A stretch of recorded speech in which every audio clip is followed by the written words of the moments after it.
Class 8 will start with chapter 8 electricity. Okay, so all the portions of this chapter are not there. As you already know, there has been a lot of reduced portions, so don't worry, I'll let you know which are the portions you will study and what type of questions you will get. Okay, now this thing I'm sure you already know. It's just a recap of what you know already. You have learned in chemistry also, right?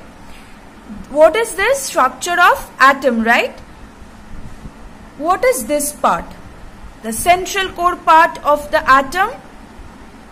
It's the nucleus or the nuclear part, which consists of positively charged protons and neutral or no charge carrying neutrons, right?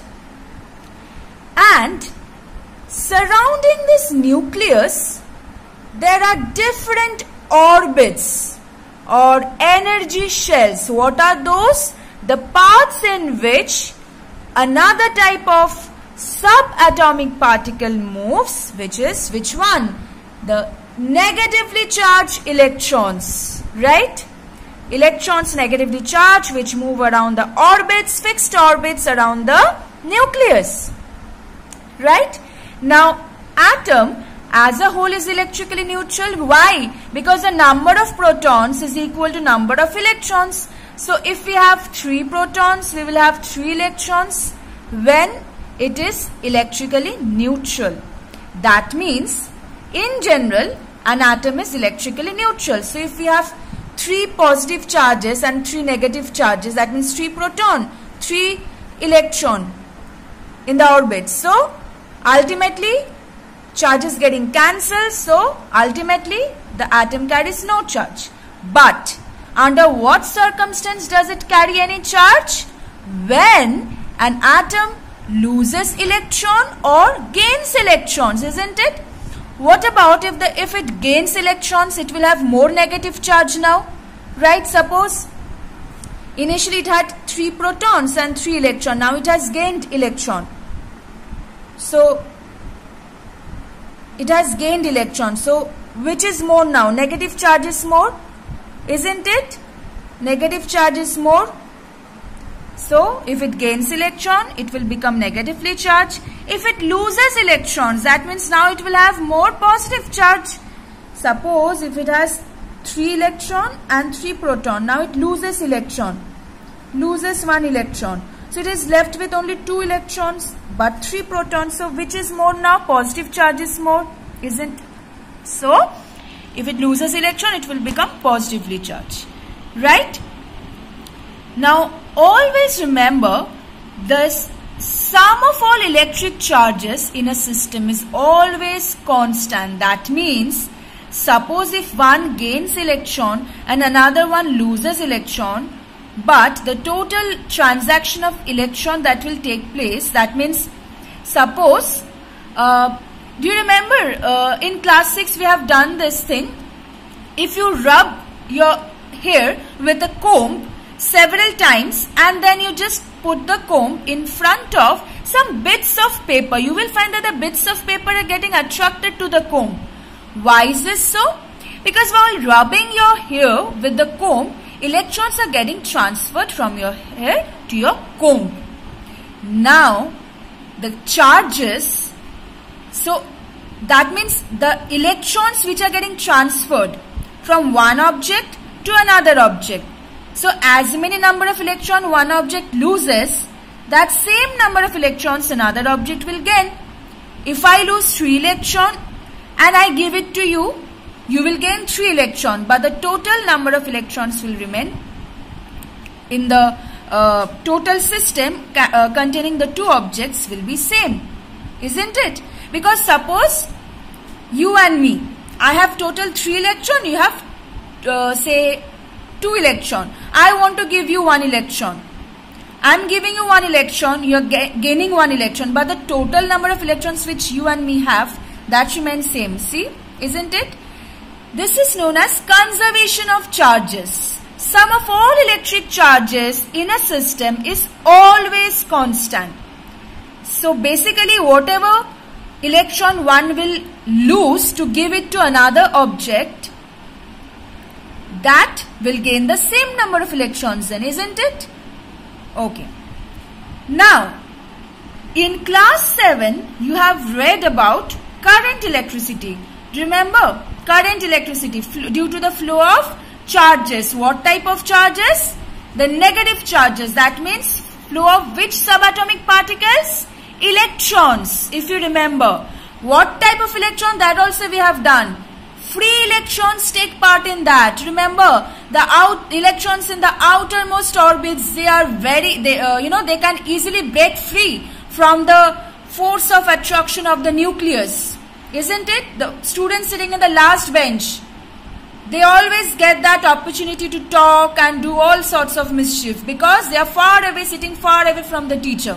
So just like that, the electrons in the outermost orbits, they are far away from the nucleus. So that means the nucleus won't be able to exert that much force of attraction as it can do to the electrons which are nearby it, isn't it? So the free electrons can break loose and move about freely inside a substance. That's why they are known as the free electrons. So which type of electrons will become the free electrons? The electrons in the outermost orbit only, isn't it? Those are known as valence electrons. This you have learned in chemistry. See this point. The electrons in the outermost orbit of an atom are called valence electrons. This can easily be knocked off or transferred to other atoms, which then will be known, and they can easily roam about freely inside a substance known as free electrons, isn't it?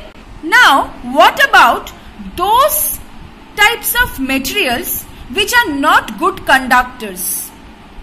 For them, if they gain if they gain any type of, if they gain electron or they lose electron, so basically if they acquire charges on them, if materials acquire charges on them, which are, those materials, if they are not good conductors, what will they do? The charges then will accumulate on them, isn't it? Because they are not good conductors. That means they will not be able to conduct or allow the charges to pass through them. So as a result, the charges will be stored on that material. Then the electrical energy possessed by such type of object is known as static electricity. Why? Because the charges are stationary, not moving. So static electricity. When charges are in motion, we call it current electricity. Right? And when the charges are stored or accumulate on a material, generally which are non-conductors or insulators, that means which are not able to conduct the charges, to pass, allow the charges to pass through them, then the charges will be stationary, not moving. So static. Static means stationary, static electricity. Okay? I hope you remember this also. This is just also recap that like charges repel each other. If we have two positively charged body or two negatively charged body, they will repel each other, move away from each other. And you have one positively charged and a negatively charged. They will, unlike charges, attract each other. Also, suppose, just like if you rub your hair with a comb and then you find the bits of paper getting attracted to the comb. How? The comb is getting charged. The comb is actually carrying static charges. When you are rubbing your comb with your hair, they are carrying static charges because the comb, suppose it's made of plastic, it's not a good conductor, so it's not able to conduct charges through them. So the charges accumulate on the surface of the comb. Okay? And now the comb is charged, but the bits of paper, they are not charged. So a charged body can also attract an uncharged body. Okay, so that's why the bits of paper get attracted to the comb. And if you remember in class 6, there was an example. Why do a charged balloon sticks to the wall of a room? That also in class 6 you have done. So that was a brief introduction about the static electricity. Okay, so this example, so just go through these examples of static electricity. Go through these examples, okay, of static electricity. Read them. You will find them interesting. So the next topic we will learn is how an object is charged. Okay, let's see 3 different ways. First is by friction. That means basically when you rub 2 objects with each other, sometimes you find that the free electrons getting transferred from one object to another. The example which I have gave already. See that objects getting charged by friction is a common phenomena. You will find this very often. The very basic examples which I gave you with the comb thing, then some other examples like suppose if you just see this activity, this one also. You know this plastic bottle, when rubbed with if you rub it with your hair several times and then bring it close to this narrow stream of water flowing from the tap, you will find this, that it bends like this. Why? Because that means after you rub this with your hair, it is getting charged and it is repelling this. Sorry, I mean attracting this. Okay, because it's getting charged and you will find that the stream of water will bend like this towards the plastic bottle. So initially if you just hold the plastic bottle near it, you won't see such thing. Because it's not charged, it will not attract it, right? Obviously. Now when it's being charged, it will do so. So this actually sometimes we fail to notice because, by friction when we charge any object, the amount of charge is very small. So sometimes it's negligible. See, it's written there also. It's sometimes unnoticed. So it's basically, the charge is sometimes so small that we don't actually find it very prominent. But sometimes, especially we notice in the winter, when it's dry season, that time if you conduct this, I think you will notice it better. So it's very difficult sometimes to observe these activities, but you can just try it at home, okay? Now another 2 method. Charging by conduction. What is that? Suppose you have an uncharged body. Initially this is an uncharged body. You want to charge it. Okay? You bring a charged rod near it. You bring a charged rod near it. Fine. Say positively charged rod. And you touch the body which is to be charged. Okay? Now this is positively charged. That means there is a deficit of electrons here, isn't it? Positively charged means what? Less number of electrons there, isn't it? That is why it is positively charged. If electrons were more, then it would have been negatively charged. Electrons, there is a deficit, lack of electrons. So electrons from here will flow to here to fill up the deficit, isn't it? Electrons from this body will start moving and it will be able to move because you have touched it with it. So it will start moving, and as a result, from here if the electrons move to here, why will it move? To fill up the deficit of electrons here because it's positively charged. Now what will it become? It will become again positively charged, isn't it? Because now here electrons will be less, so it will become positively charged. So what are we noticing? That when we want to charge an uncharged body with the help of conduction, it will acquire the similar charge as that of the charged body. If you have a negatively charged body, suppose this is an uncharged body, you touch it with negatively charged body. That means here excess of electron, negatively charged, so electrons will flow from here to this body. It will acquire now negative charge. So how long will it flow? So that both the bodies will acquire the equally distributed, the charges will be equally distributed among the 2 bodies in contact. Okay, so equal amount of charge both the bodies will contain now. Okay. So basically by conduction when we are charging a body, it will acquire the similar charge of the body with which we are charging. If we are charging with positively charged body, it will acquire positive charge. Negatively charged body will acquire negative charge with the help of conduction. And charges will be equally distributed among the two bodies in contact. Same amount of charge both the bodies in contact will possess. Okay. Now, next is, what about if we don't touch the body? Suppose you have an uncharged body and this is a positively charged body. You want to charge it with it. Now this is an uncharged body. You are not touching it. See, in this case you have actually made physical contact.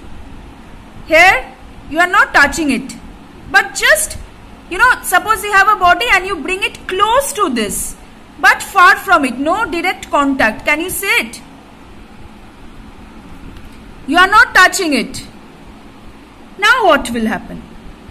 Positive charge body, won't it attract the electrons to this side?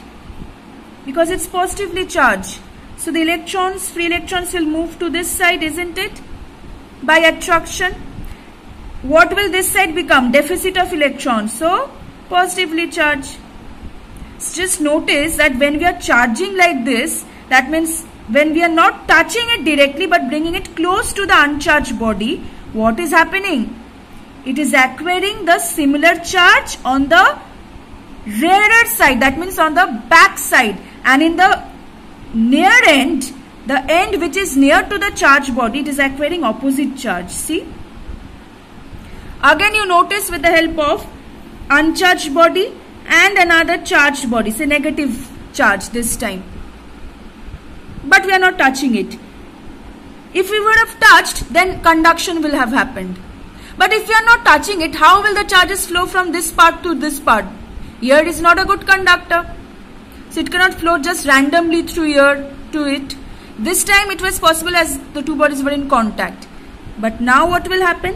Negative charge. So it will repel the electrons. So the free electrons from here, this side, will move to this side. This side now will become deficit of electrons. So it will become positively charged. Isn't it? So see again, same charge on the rear end. On the near end, that means the end near to the charged body, already charged body, it is acquiring opposite charges. So see, similar charge is induced. That means it is developing, is induced. Similar charge is induced on the far end. Similar charge, if we are charging with a negatively charged body, then negative charge on the far end, positively charged body, then positive charge on the far end, and opposite charge on the nearer end of the uncharged body. This is a charged body, this was originally uncharged body. So nearer end means this end which is facing the charged body. Here opposite charges are induced, made to develop. It has, that means it is compelling the charges to be developed within them. It is inducing the charges. This is known as charging by induction. Okay? Charging by induction, because the charged body is inducing charges on the uncharged body. Now you want to see one application. Let's see one application of this charging by induction, conduction, friction, whatever. Let's see an application. Lightning. See? Now, actually when the clouds move in the sky, so obviously when they are moving from one place to another, they are coming in contact with other clouds and air also. So, they are constantly being rubbed against each other. So, friction develops. Right? Friction means the force. I hope you remember the force which tries to oppose the motion of one object over another object. So, due to friction, charges will develop. We have just now learned by rubbing or by friction, charges can develop. Now, it is noticed that Negative charges usually develops on the lower end of the cloud and positive charges on the upper end of the clouds. Now fine, initially there is no problem, charges are being developed, fine. Now gradually when more and more clouds they gather and larger clouds are formed, what will happen? This charges also keep on increasing, negative charges, huge amount of negative charges are being formed here. What will it do? It will induce charging by induction. Remember, it will induce opposite charge on the ground, because the ground is electrically neutral initially. Just the example which the principle which I have shown, charging by induction. This is, imagine this is a charged body, this is uncharged body. This is not in direct contact with it, but which contact? This is not in direct contact with it, but it is near it, isn't it? So, when huge amount of negative charges will develop due to larger clouds being formed in the sky, what will happen? It will induce opposite charges, it will induce plus charge then on the ground. Now initially even it is still okay if the charges are not much, but as huge clouds gather and if the charges, negative charges exceed such a way that the difference in this is becoming huge, that even the air is insulator, it can overcome the insulation of the air. That means although air is not a good conductor of electrons, of electricity, but still if the charge difference between them is so huge, then it will break the insulation of the air and the electrons will start flowing from here to here, because it will be opposite charges. That's why minus and plus, it has induced plus charge. So it will break the insulation and electrons will start flowing from here to neutralize the difference in the charges between these two. So as a result, we see a huge electric spark in the sky, which is known as lightning. Now obviously it's very dangerous for us.